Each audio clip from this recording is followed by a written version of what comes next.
আমার দেশে 90% মুসলিম থাকার পরেও কেন ওই হিন্দু বামপন্থী ইসকনরা, ওই সদস্যরা দীর্ঘদিন ধরে আমাদের ওপরে নির্যাতন জুলুম করছে? আমরা তাদের কাছে সংখ্যালঘু হয়ে গেছি, অথচ আমার বাপদাদারা 10 লক্ষ শহীদের রক্তের বিনিময়ে এই দেশ স্বাধীন হলো, আমার মুসলিম ভাইরা রক্ত দিয়ে স্বাধীন করলো, অথচ আমরা এখন কি তাদের কাছে সংখ্যালঘু। এখন আপনি বলবেন, হুজুর কিভাবে এটা বলছেন?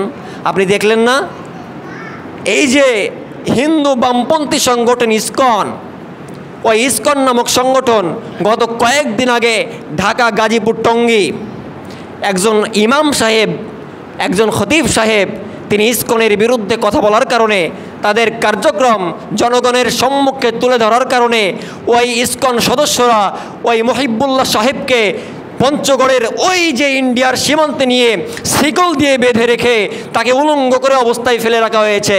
তাহলে তাদের কাছে আমরা সংখ্যালঘু না? একজন মসজিদের ইমামকে তুলে নিয়ে গুম করে ফেলছে ইসকন সদস্যরা, তাহলে আমরা কি তাদের কাছে সংখ্যালঘু না? অথচ আমার বাপ দাদার দেশ, 10 লক্ষ মুসলিমদের রক্তের বিনিময়ে এই দেশকে আমরা স্বাধীন করলাম।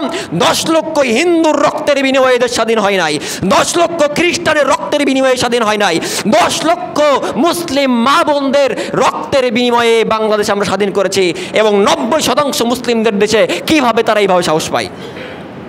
এবং এই যে অত্যাচার, এই যে তাদের ধ্বংসলীলা, এটা চলতে আছে, কিন্তু আমার দেশের প্রধান যারা সরকারে রয়েছেন তারা নিশ্চুপ। গত কয়েকদিন আগে 13 বছরের একটা মেয়েকে, মাদ্রাসার ছাত্রীকে ধর্ষণ করা হয়েছে। ধর্ষণ করেছে কারা? ইসকনের সদস্যরা। 13 বছরের মেয়েকে 3 দিন টানা ধর্ষণ করেছে। নাউজুবিল্লাহ পড়েন। আপনার টনক নড়ে না? তাহলে আমাদের যে ইমান দুর্বল কোথায় বুঝতে পেরেছেন? হিন্দু একজন বামপন্থী ইসকনরা কিভাবে আপনার মেয়েকে মাদ্রাসা থেকে টেনে নিয়ে যে 3 দিন ধরে ধর্ষণ করে, অথচ এ বিষয়ে আমাদের সরকার কোনো পদক্ষেপ এখন পর্যন্ত নেয় নাই, এখন পর্যন্ত আমাদের চোখে বাঁধে নাই। এবং আপনারা লক্ষ্য করেন, ওই যে ইসকনের প্রধান চিন্ময় কৃষ্ণ দাসকে যখন গ্রেফতার করা হয়েছিল, সেই দিন গ্রেফতার করার কয়েকদিন পরে মুসলিম লয়ার আলিফ মাহমুদকে জনগণের সম্মুখে, দেশবাসীর সম্মুখে জবাই করে হত্যা করা হয়েছে। এ বিষয়ে সরকার এমন কোনো এখনো পদক্ষেপ নেয় নাই, আমাদের চোখে পড়েছে। কেন? সম্মানিত প্রিয় উপস্থিতি, তাহলে কেন? আমাদের ইমানের দুর্বলতার কারণে আমরা তাদের কাছে সংখ্যালঘু হয়ে গেছি। আর তারা আজকে কিছু টুটাফুটা, তারাই আজকে মাসি মছা, তাদের কাছে আমরা সংখ্যালঘু হলাম। তারাই আর এই দেশকে আজকে কি করছে? মুসলিমদের শিরায় শিরায় ঢুকে মুসলিমদেরকে ধ্বংস করার চেষ্টা করছে, অথচ আমাদের মুখ নিশ্চুপ, আমরা কিছু বলতে পারছি না। সালাফি অ্যাসোসিয়েশন বাংলাদেশ 72 ঘন্টার সময় দিয়েছে। সালাফি অ্যাসোসিয়েশন বাংলাদেশ সরকারকে 72 ঘন্টার সময় দিয়েছে।